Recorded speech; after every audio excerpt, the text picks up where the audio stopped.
Shalom Aleichem, Mishpachim. I am coming to you with a new series of Onkelos commentary on the Torah. And we will begin with this week's Torah portion of Vayishlach. All right, let us begin.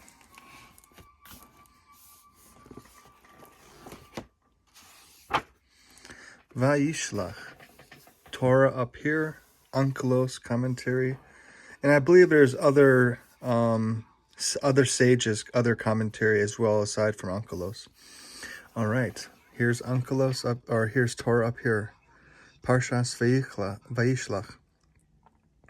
Jacob then sent messengers before him to his brother Esau to the land of Seir, to the field of Edom. All right. Verse 4, Onkelos. Jacob then sent, in his commentary on verse 3, Nachmanides, which is Ramban, informs us that this story of Jacob teaches a lesson for the Jews of future generations. Jews, like Jacob, will also have to struggle against enemies.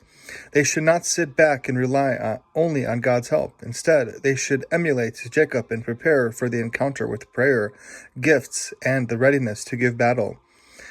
Messengers. Although Malachim in verse 2 means angels, Onkelos, Saadia, the Saadia Gaon, and Ibn Ezra, Radak, and Chazkuni translate it here as messengers because of the context. Maimonides and Ibn Kaspi consider other events in this chapter as dream visions of heavenly beings.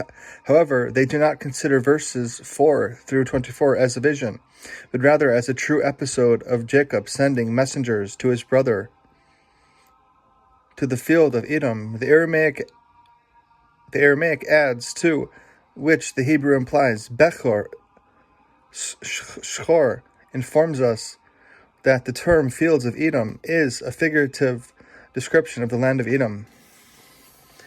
Verse 5, Torah. He commanded them, saying, "You should say this to my lord Esau. Thus said your servant Jacob, I dwelt with Laban and delayed until now." Verse 5, Onkelos. Your servant, according to Nachmanides, Jacob's repeated references to my lord Esau and your servant Jacob were made to caution his servants to always speak with Esau respectfully, even when not in his presence.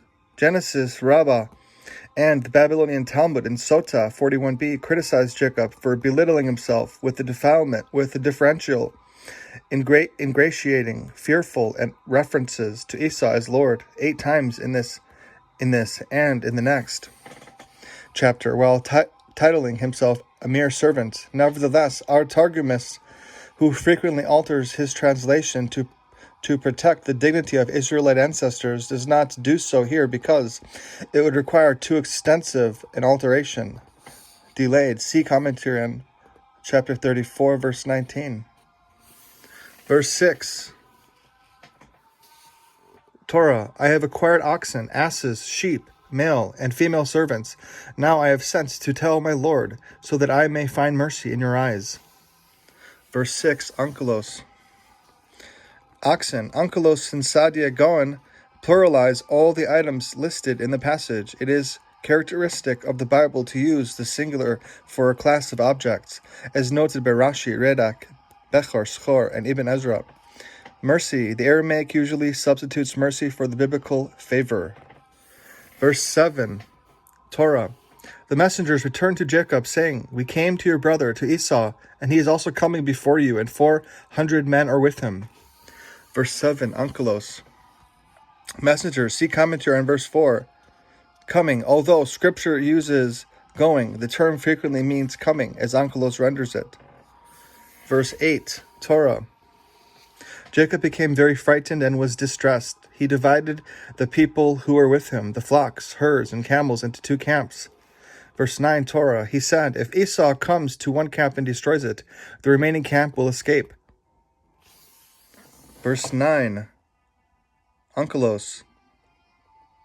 remaining camp will escape. Rashbam saw that Jacob was strategizing that if one camp were defeated,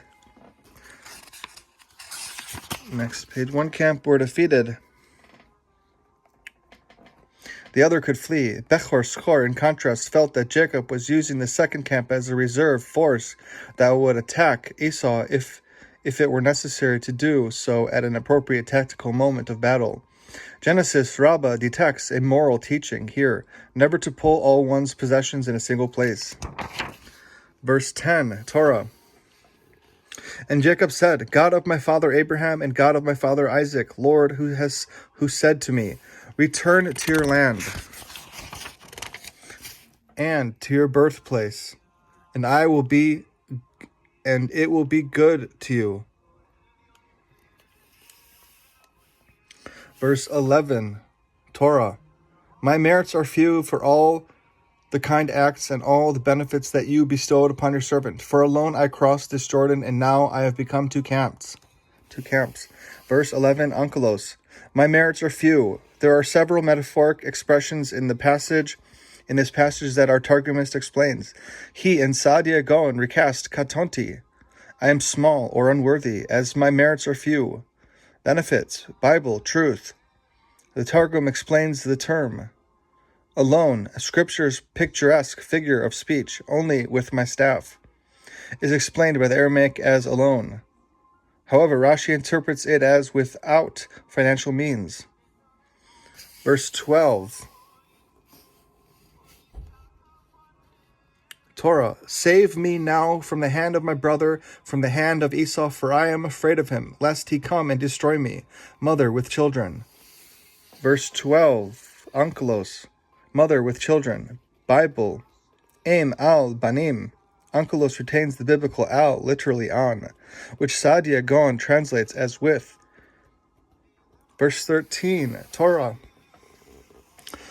You said, I will certainly be good to you, and make your children as numerous as the sand of the sea, which cannot be counted for multitude. Verse 13, Onkelos. Children, the Bible has the metaphor seed, which the Targumist explains numerous. Onkelos inserts the clarifying word, sand of the sea. Actually, Jacob was promised that his descendants would be as the dust of the earth. In chapter 28, verse 14, in Genesis and Bereshit. This promise of sand was given to Abraham in verse 22, chapter 22, verse 7, to be fulfilled through Jacob and his descendants. All right, and that is Onkelos for the first reading of Vayishlach. All right, have a wonderful Shavua Tov. Have a wonderful week.